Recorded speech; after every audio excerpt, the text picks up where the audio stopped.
अभी हम 44वां पद का प्रारंभ करने जा रहे हैं, क्योंकि दोनों ही एक ही भाव में हैं, गुरुदेव के ऊपर ही हैं। तो पहले इसका मंगलाचरण करके इसका गान कर लेते हैं।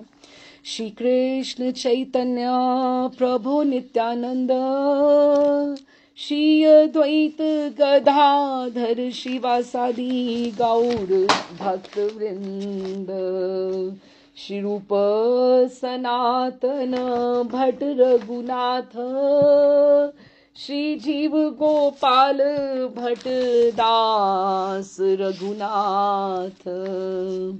एही छे गोसाई कौरी चरण वंदन, यहाँ हैते विघ्नाशे अभीष्ट पूरन, अभीष्ट पूरन, अभीष्ट पूरन।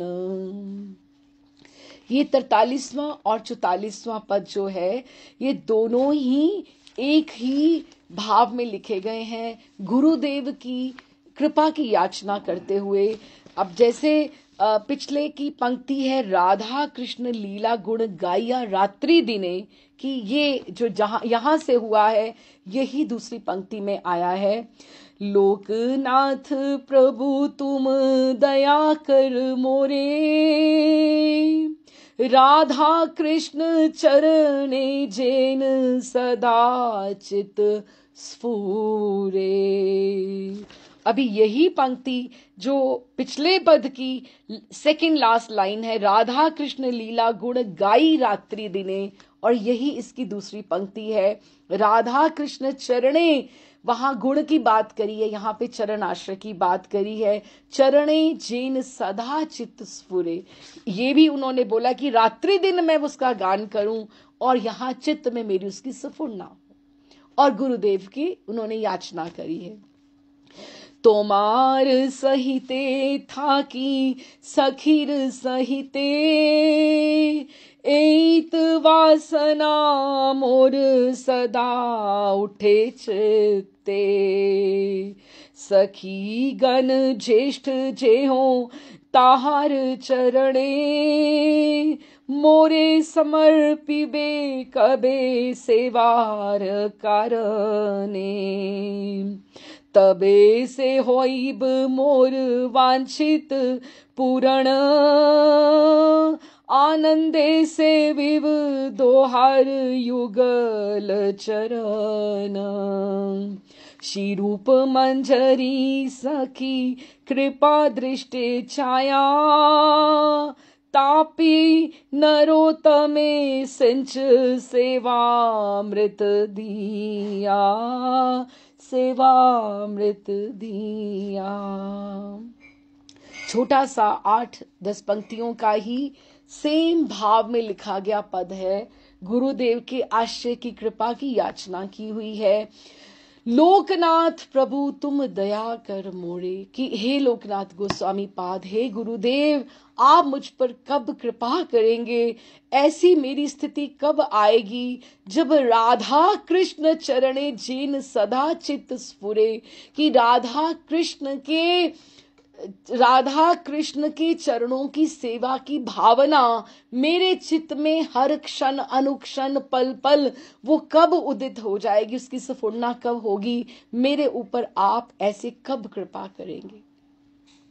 अब जैसे महर्षि बहुत बार ऐसा कहते रहे, कथा में कहते रहे कि जब हम छोटे होते हैं तो हमारी जो जीवन की धारा, एक तरफ माता होती है, एक तरफ पिता होते हैं, एक तरफ वही होते हैं, और हमारी जीवन की धारा उनके आश्रय में, जैसे वो कहते हैं, हमें गाइड करते हैं अपने अनुभवों से, हम आगे बढ़ते जाते हैं और बड़े होते हैं।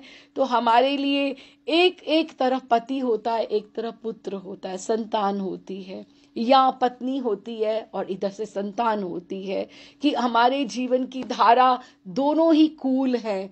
और हम उससे भी आगे अगर अब हम बढ़ जाएं तो एक तरफ गुरु होते हैं और एक तरफ गोविंद होते हैं, कि वही हमारे जीवन की धारा इसी कूल के भीतर ही चलनी चाहिए, कि एक तरफ गुरु हो और एक तरफ गोविंद हो। और यही है कि इह लोक से परलोक तक, गोलोक धाम तक हमें यही गुरु ही है, गुरु और गोविंद, गुरु ही गोविंद की तरफ लेकर जाने वाले हैं। और वो क्या कहते हैं कि तोमार सहिते थाकी सखीर सहिते। अभी उन्होंने अपने गुरुदेव को मंजरी रूप में, सखी के रूप में अनुभव कर रहे हैं कि तुम्हारे सहिते, कि आप कब ऐसा समय आएगा तुम्हारे सहिते, कि आपके साथ थाकी, थाकी मतलब पीछे मैं खड़ी रहूंगी, आपके आश्रय में, आपके अवलंब में, जैसे आप मेरे लिए एक पिलर की तरह हो और आपके पीछे मैं खड़ी होके तुम्हारे सहिते थाकी सखीर सहिते, और सखियों के सहित जो बहुत जो निकुंज की जो अंतरंगा सखियां हैं उनके सहित मैं कब पीछे खड़ी होकर एते वासना मोर सदा उठे चित्ते, कि यही बराबर मेरे मन में, ये चित्त में ये भावना आती है कि एक ये दिन है एग्जाम वाला, तैयारी, बाकी तो तैयारी ही चल रही है, लेकिन हम ये एक दिन की बात सोच के देखें कि ये दिन कब आएगा, कि जब गुरुदेव हमें हमारी तैयारी जानकर हमें कृपा से जब वो सेवा के लिए जाएं तो हमें आवाज दे दें कि आजा, समय हो गया, ये सेवा करे। लेकिन अब उसके लिए कितनी योग्यता इकट्ठी करनी पड़ेगी, कितना, लेकिन हमें वो एक आनंद और वो कृपा कि एक बार तो हमें एक बार जब हम कहते हैं नरोत्तम ठाकुर के आश्रय में तो तुम्हारे सहिते, लेकिन इसमें अब देखिए तुम्हार में पूरी परंपरा खड़ी हो गई, तुम्हारे सहिते था कि मैं आपके पीछे खड़ी रहूंगी। इसमें बिल्कुल अहम नहीं है, बिल्कुल ऐसा नहीं है कि मुझे आप बैठो जी, मुझे सारा कुछ आता है, मैं अपने आप ही कर लूंगी, ऐसा उसमें कुछ नहीं है। तुम्हारे सहित उसमें क्या है, सेवा भावना है, समर्पण है, शरणागति है, दैन्यता है, विनम्रता है, एक बात में तुम्हारे सहिते था कि आपके पीछे खड़ी रहकर। अब इसमें कितने सारे गुण आ गए, कितने सारे गुण आ गए। अब इसमें कृतज्ञता भी ज्ञापन हो गई। आप समझ रहे हैं इसमें कैसे कृतज्ञता ज्ञापन हो गई कि हम गुरुदेव के बिना तो आगे जा ही नहीं सकते। कृतज्ञता ज्ञापन, और ये बहुत बड़ी बात है, कृतज्ञता ज्ञापन करते रहना चाहिए। ठाकुर जी को बिल्कुल पसंद नहीं है जो अकृतज्ञ होते। आप किसी का एहसान ही ना मानो, किसी ने आपके लिए कितना किया है एक बार उसको अप्रिशिएट करके तो चलो। कृतज्ञ तो होना ही चाहिए। कृतज्ञ, कपटी होना और अकृतज्ञ होना ठाकुर जी को बिल्कुल पसंद नहीं। और आप देखो एक कृतज्ञ होने से आप में कितने सारे गुण आ जाते हैं। दैन्यता आ जाती, स्वयं जो कृतज्ञ होगा दैन्यता में कहेगा ना, आपका अहम पीछे हो गया ना कि ये मैंने नहीं किया, ये मैंने आपसे सीखा, मैंने आपसे सीखा, आपकी माँ हो, ये मैंने आपसे सीखा, उनको कृतज्ञता ज्ञापन करते हुए चलो। लेकिन मैंने बताया उसमें तो वो अहम आ गया उसमें। तो कृतज्ञता ज्ञापन करने से आप में दैन्यता आती है, विनम्रता आती है, और दूसरे की कृपा भी जुड़ जाती है। अच्छा मैं तेरे को ये भी और भी बताती, तो उसमें अपने आप के अहंकार का विसर्जन हो जाता है। फिर उसमें अहंकार का विसर्जन हो गया, उसमें स्पर्धा की भावना का विसर्जन हो गया, उसमें ईर्ष्या का विसर्जन हो गया, आपके आचरण की स्वयं शुद्धि हो गई। कितनी बड़ी बात है एक इतना कहने से। तो जब अगर आपने कृतज्ञता ज्ञापन की, किसी को कहा कि आपकी वजह से मैं यहां पर हूं, तो उसमें कितनी बड़ी बात आ गई। वो दूसरा आपसे ईर्ष्या ही नहीं करेगा, वो दूसरा आपसे स्पर्धा ही नहीं करेगा, क्योंकि उसको पता लग रहा है ये तो मैंने ही सिखाया है इसको। ये अपने आप ही आचरण शुद्धि होगी ना, आपकी भी होगी और उसकी भी होगी।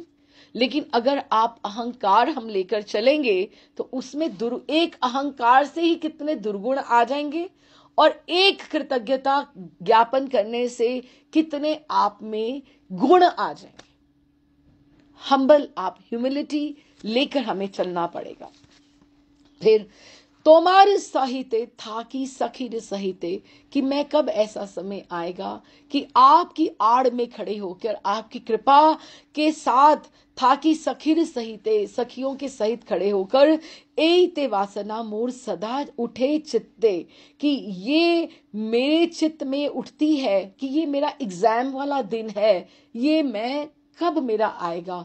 और ये तभी आएगा जब हम सोच लेंगे कि हमारी तैयारी पूरी हो गई है, और उस तैयारी करने के लिए उतनी हम कौन सी सिंसेरिटी से क्या क्या कार्य कर रहे हैं, उस सिंसेरिटी में हमारे गुरुदेव हमें आवाज दें, हम कितनी योग्यता, कितनी साधना, कितना भजन, या अपने आप को हम कितना काबिल बना रहे हैं उनकी कृपा के लिए। फिर सखी गण ज्येष्ठ जे हो ताहार चरणे, मोरे समर्पिबे कबे सेवार कारणे। क्या बोला? सखी गण ज्येष्ठ, जहां पे बड़ी बड़ी सखियां होंगी, ज्येष्ठ बड़ी होंगी क्योंकि वो अनुभवी हैं। ज्येष्ठ जैसे हम ससुराल में बोले जेठानी, जेठानी हम बोले, या ज्येष्ठ भाई हैं, ये इनके बड़े भाई हैं, तो हम बोले तो ज्येष्ठ सखियां हैं निकुंज में, जो बड़ी हैं, अनुभवी हैं, जिनको एक्सपीरियंस है, जिनको सारा पता है अंदर बाहर का। हम तो नए नए हैं, हम तो छोटे हैं, हमें कहाँ पता है। अब ये देखो कितना मान और सम्मान देना पड़ेगा। आजकल तो किसी को कुछ आ जाए तो उसको तो ये लगे कि मेरे जैसा तो कोई है ही नहीं। लेकिन यहां पे कितनी बार कोई बड़ों को स्वीकार, अकेला ही सब एंजॉय करना चाहता है, कोई बड़ों को स्वीकार करके राजी ही नहीं है। ब्याह भी करो तो सोचो तो पहले ही वो पूछते घर में बड़े जन कितने हैं कि सेवा नहीं करनी पड़ जाए। लेकिन हमारा जो धर्म का मार्ग है, एक दीक्षा लेने से, एक एटीट्यूड, एक आप में कितने गुण साथ में जुड़ जाते हैं, समर्पण कितना हो जाता है। अगर आप धार्मिक हैं, महर्षि भी हमेशा ये कहते हैं कि हमारा जो धर्म है ना, that's the way of life, how do we live it. हमें कहीं से समर्पण बाहर से लेके जोड़ना नहीं है। अगर हम धार्मिक है ना, तो हमारे में सेवा समर्पण स्वयं अपने आप है, विनम्रता अपने आप है, उसको हमने बाहर से कहीं से खरीद के नहीं लाना है। अगर हम दीक्षित हैं तो विनम्र होना तो गौड़ीय सांप्रदाय का आभूषण है। आप कभी जाके देखो, वो कथा में भी जाएंगे तो यूं नीचे नीचे नीचे होके बैठ के जाएंगे कि हम किसी को व्यवधान ना बने, हम पीछे ही बैठ जाएं, हम किसी को आगे बढ़कर आगे ना जाके दिखाएं कि हम आ गए हैं। अपने आप स्वयं विनम्रता आ गई ना, स्वयं धार्मिक हम हो गए। तो फिर सखी गण ज्येष्ठ जेहो तहार चरणे, कि आप मुझे ज्येष्ठ सखियों के चरणों में आप कब समर्पण करेंगी। हे मंजू लाली मंजरी, गुरुदेव का नाम है। कहाँ कहाँ उनको लीला मंजरी भी बोला गया है, कहीं कहीं उनको अधिकतर मंजू लाली मंजरी लोकनाथ गोस्वामी को बोला गया है। और क्या बोला? मोरे समर्पिबे, कि आप मुझे कब समर्पित करेंगी। कबे सेवारे कारणे, किस काम के लिए? सेवा के लिए। अब देखो इस लाइन में, पंक्ति में दो शब्द हैं इंपॉर्टेंट। बड़ी बड़ी सखियां तो आ गई पहली वाली पंक्ति में, अब कि मुझे आप कब समर्पण करेंगी। अब गुरुदेव तो तभी समर्पण करेंगे ना जब ही उनका नाक कटवाने वाले हम नहीं होंगे। तो हमारे में इतनी पात्रता हो जाएगी, कैपेबिलिटी हमारे में इतनी योग्यता हो जाएगी, तभी तो वो समर्पित करेंगे, कि बताएंगे कि लो जी, हे रूप मंजरी आप लीजिए, ये मेरी शिष्या है।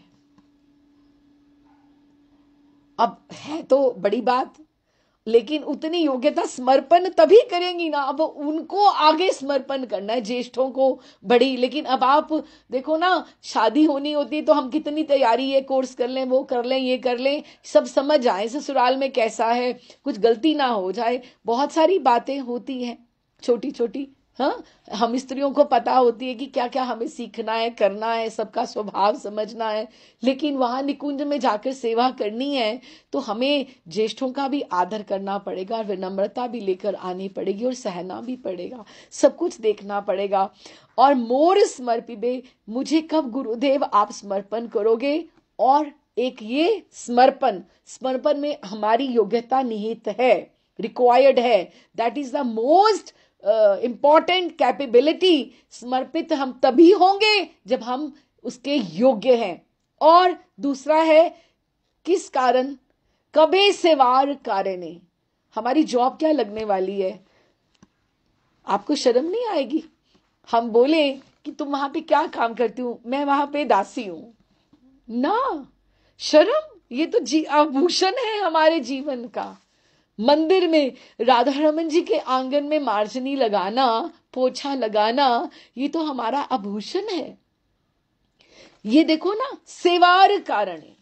सेवा, सेवा काम से वहां पे जाके एडमिनिस्ट्रेशन नहीं संभालनी या एडमिनिस्ट्रेटर नहीं बनना, वहां जाके हमें सेवक बनना है। जब हम बोलते हैं दासानुदास ना, दासानुदास दास दास दास दास, तो हम जब किंकरी किंकरी किंकरी किंकरी आगे बोलते हैं तो हमारा कितना पीछे जाके नंबर आता है।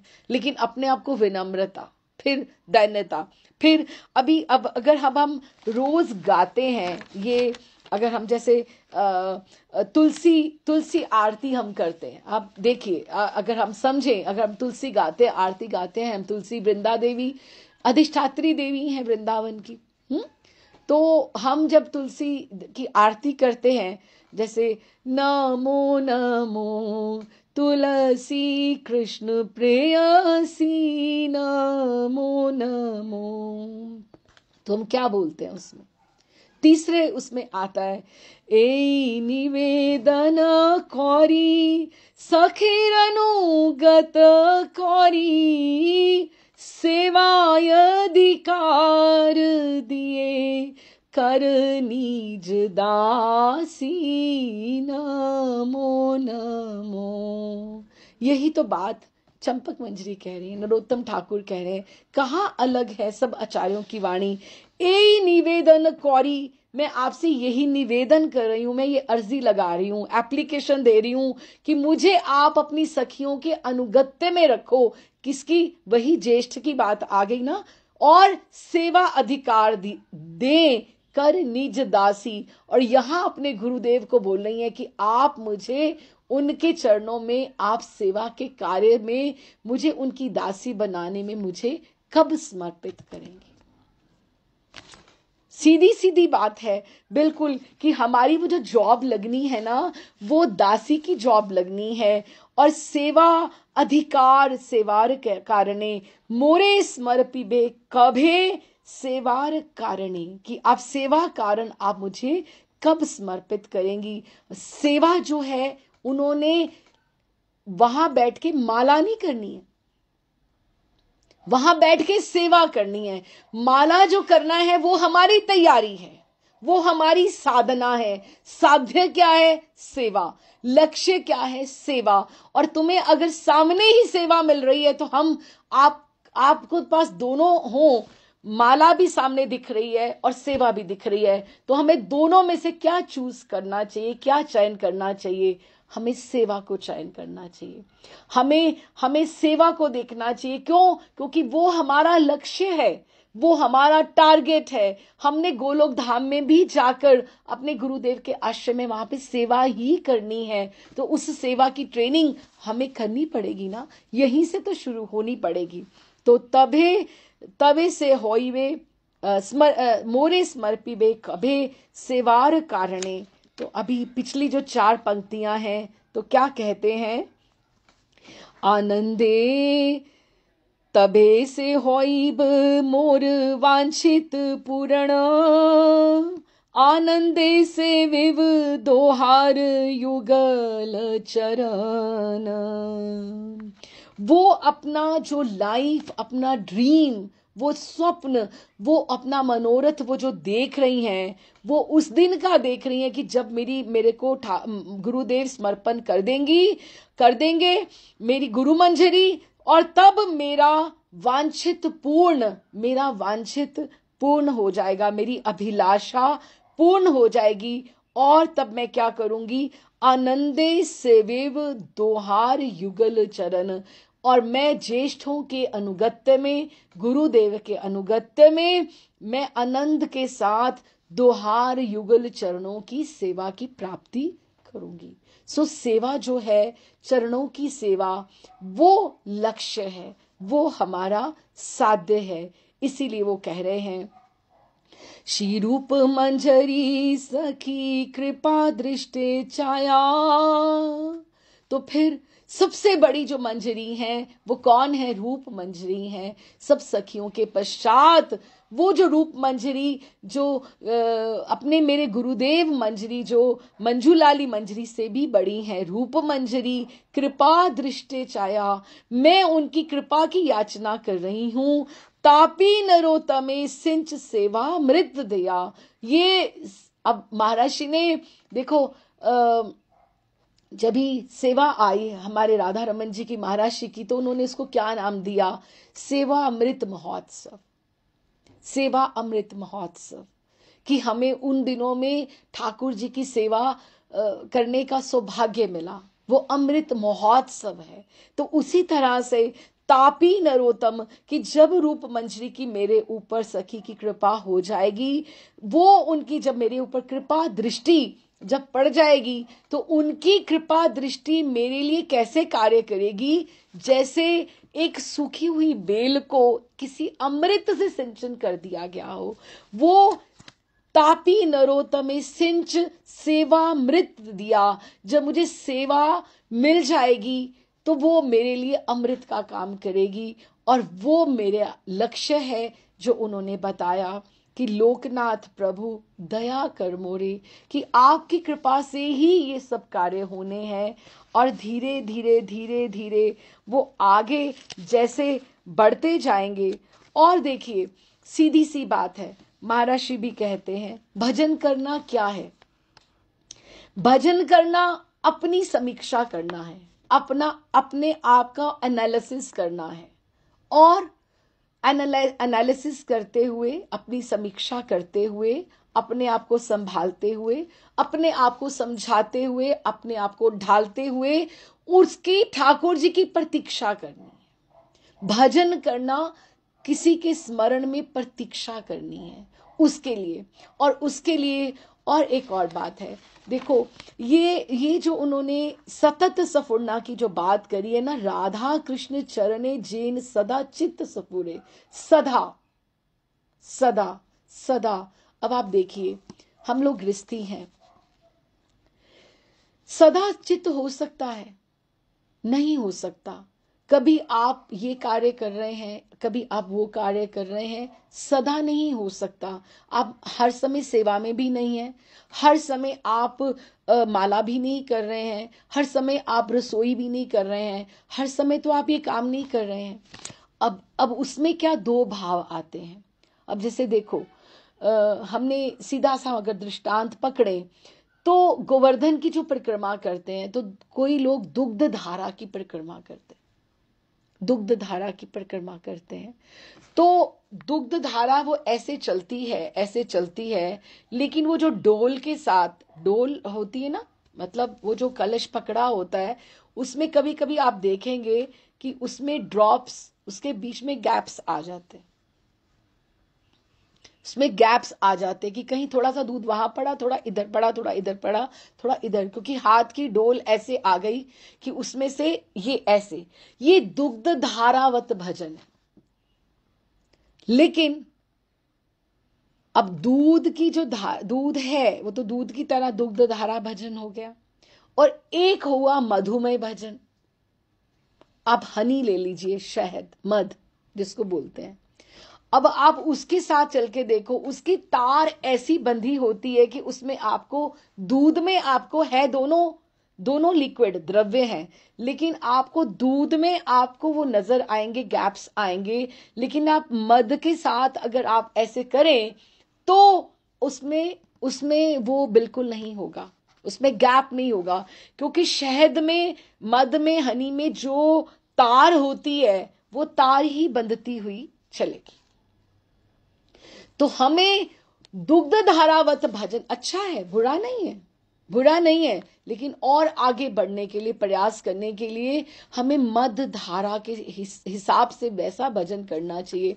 और वो कैसे हो सकता है? वो जो जब तार बंदी हो, तार बंदी हो, क्या माला तुम कर नहीं रहे हो रही हो, उसके लिए प्रयास नहीं करना पड़े, तुम्हारे दिमाग में कोई और माला साथ में हाथ में हो या ना हो, तुम्हारा चिंतन कहाँ जुड़ा हुआ है, दैट इज मोर इम्पॉर्टेंट। वही तार है। और वो तब तक नहीं आएगी जब तक हम प्रीति पूर्वक भजन नहीं करेंगे, प्रीति पूर्वक संबंध नहीं होगा ठाकुर जी के लिए। इसलिए तभी वो आपका एक संबंध जब तक नहीं होगा, प्रेम कैसे हो सकता है? अब वो ठाकुर ठाकुर हैं, हम सेवक हैं। वो एक तार, एक जो चिंतन है, हमें अपने पुत्र को, अपने बच्चे को याद करने के लिए उसको नाम लेने की जरूरत नहीं पड़ती है। क्यों? क्योंकि एक वो मध्य का संबंध है, संबंध प्रीति पूर्वक संबंध जुड़ा हुआ है। स्त्री को अपने पति का नाम लेने की आवश्यकता नहीं है। क्यों? क्योंकि एक संबंध जुड़ा हुआ है, एक प्रीति पूर्वक संबंध है। उसी तरह से हमारा जब तक प्रीति पूर्वक संबंध ठाकुर से नहीं जुड़ेगा, और इसमें भी बहुत सारी रुकावटें आती हैं, बहुत सारी रुकावटें आती हैं, क्योंकि हम ये जो प्रतीक्षा कर रहे हैं ठाकुर जी की, ये हम कितनी सिंसेरिटी, कितनी ऑनेस्टली हम उसकी प्रतीक्षा कर रहे हैं, ये हमारे ऊपर डिपेंड करता है। तभी हमारे गुरुदेव हमारे ऊपर कृपा करेंगे। अब आप देखो, हमने देखा कि गुरुदेव की बिना गति नहीं है। हम उनकी कृपा से ही चलना सीखेंगे, क्योंकि गुरुर भजन विक्रमात्, गुरु का भजन ही हमें आगे लेके जाएगा, जो हमारे आचार्य हैं। तो हमारे में दीक्षा जब होती है तो हमारे साथ कृपा जुड़ जाती है, हमारे साथ कृपा जुड़ जाती है। दीक्षा एक पुनर्जन्म की तरह है। लेकिन फिर भी जो 3 आवाजें हैं मेन, हमारे को हर कार्य से पहले वो हैमर करती हैं, अंदर करती हैं। एक होती है हमारे पूर्व संस्कार की आवाज। अगर हम सपोज इस जीवन में हम जो हैं, एक हमारी कैटेगरी है, हमारा एक अभ्यास है हमें, लेकिन हमें पिछले जन्मों में हम कौन हैं, क्या करते रहे हैं, हमारा कैसा संस्कार है, वो हमें हैमर करता जाएगा, हैमर करता जाएगा। वो आकर जरूर खड़ा होके बोलेगा, तू ये कर, तू ये मत कर। ये पूर्व जन्म का संस्कार जो है, उसको हमें वहां क्लैश होगा ही होगा, लेकिन हमें उसको काट कर आगे बढ़ना है। क्योंकि हमारा दीक्षा से पुनर्जन्म तो हुआ, लेकिन पूर्व संस्कार, जन्मों का जो संस्कार है, वो हमें आवाज देगा। और फिर बीच में हमारी अहम की आवाज, मैं मुझे कैसे करना चाहिए, अहम की आवाज। और तीसरी जो है हमारे अंतःकरण की आवाज, जो हम जौन सी आवाज को ज्यादा सुनते जाएंगे, वही आवाज हमसे संवाद ज्यादा करेगी, वो हमसे कन्वर्सेशन करेगी। अभी हमें अपने पूर्व संस्कार को आगे लेकर आना है, अहम को लेकर आना है, उसको ही सुनना है, या हमें अपने अंतःकरण को, अपने गुरुदेव को वो सुनना है, कॉन्शियस की अपनी आवाज सुननी है। तो ये करते हुए अगर हमने अहम को काट दिया, पूर्व संस्कार को काट दिया, तो हमारा जो भजन है, हमारे अंतःकरण हमारी गुरु की कृपा से चले, तो हमारा जो भजन जो है, एक जो प्रतीक्षा है, वो एक हमें लक्ष्य की ओर ले ही जाएगी। क्योंकि गुरु जो है वो उस छोर पर खड़े हैं, हमारे लिए, हमारी तरफ देख रहे हैं, हाथ बढ़ा रहे हैं। अब हमारे ऊपर है कि हम कितनी अपनी साधना में परफेक्शन लेकर आते हैं, ताकि हम उनकी तरफ बढ़ पाए। तो इसीलिए ये दोनों जो पद थे, दोनों ही, पहले का हा प्रभु लोकनाथ राख पाद द्वंदे, कि आप मुझे चरणों में शरण दीजिए, और दूसरे में लोकनाथ प्रभु तुम्हें दया कर मोरे, कि एक ही ये कड़ी है, एक ही जुड़ाव है, एक ही ब्रिज है, जो हमें गुरुदेव के आश्रय में उनकी कृपा से जुड़कर ही हमें आगे पार करना है। तो हमें अपने गुरुदेव और उनकी कृपा के हमें अपने आप को योग्य बनना है, उसके हमें अपने आप को तैयार करना पड़ेगा और उसके लिए हमें प्रयत्न प्रयास में जुड़े रहना है। तो यही हम विश्राम करते हैं। तो ये हमारा 44वां पद हुआ है। तो अगली बार देखेंगे, अगली बार एक एक ही पद शायद होगा। ये छोटे छोटे थे तो इसलिए हमने 2 किए। राधे श्याम जी, राधे श्याम।